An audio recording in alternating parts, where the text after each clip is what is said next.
पल दो पल के साथ है, चार दिन के चांदनी है, फिर अंधियारी रात है, चार दिन के चांदनी है, फिर अंधियारी रात है।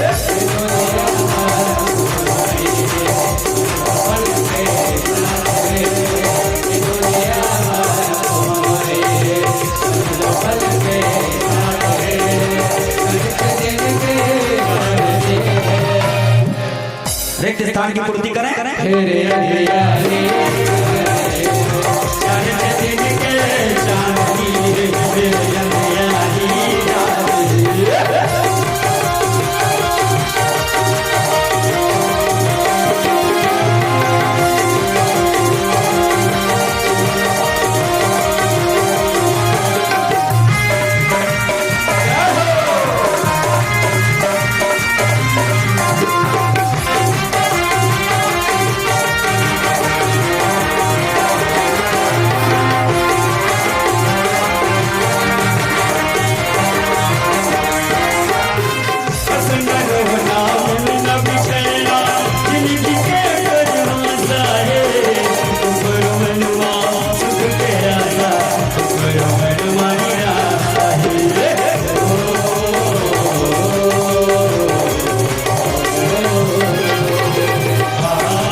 आदमी की बोली भाखा ऊपर ही मोर भाई, सूखा ताल वाले मन की बोली भाखा अलग, अब मटका वाले मन की बोली भाखा अलग।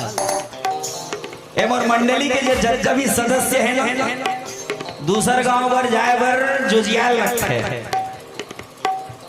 मैं गुरुजी बतावत रहे मटका पर आया बारे में खखाई रही थी हो, कब मटका लिख गई इसे थे ऐसा नहीं हो ही तो इसे लगा था कोरोना के मारे इसे कहा हो ही बेटा चिंता मत करो, मैं तेरा जिला सब काम हो गए तो मटका कैसे छूट जाएगी। अब ये जब देखी पंडाल ना अकबका के हरे तद रही सी मटका है। अपन अपन गांव के अलग अलग आदमी के बोली भाखा होते, सुखादार वाले मन के अलग, मटका वाले मन के अलग, बसरी वाले मन के अलग, बेमेतरा वाले मन के अलग।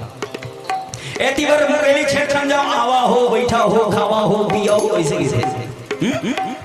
एती बार गोदिया क्षेत्र महाराष्ट्र क्षेत्र में जाओ, आएंगा जाएंगा मट डालेंगा काट डालेंगा, वेणु गोपाल आइया लुंगी डाल बोली बोली बोली, बंदूक से निकली गोली और मुंह से निकली बोली कभी वापस नहीं आती हो।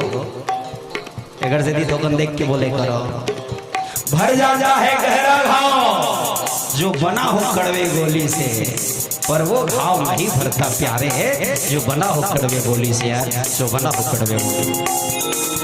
बस न रोना मिलना बिछड़ना जिंदगी के परिभाषा है, करो मनवा दुख के आशा, करो मनवा निराशा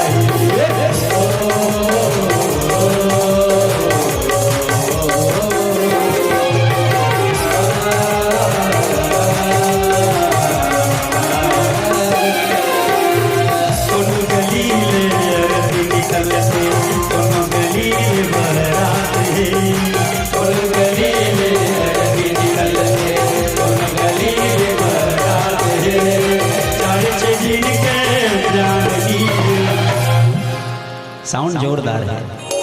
फिर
एक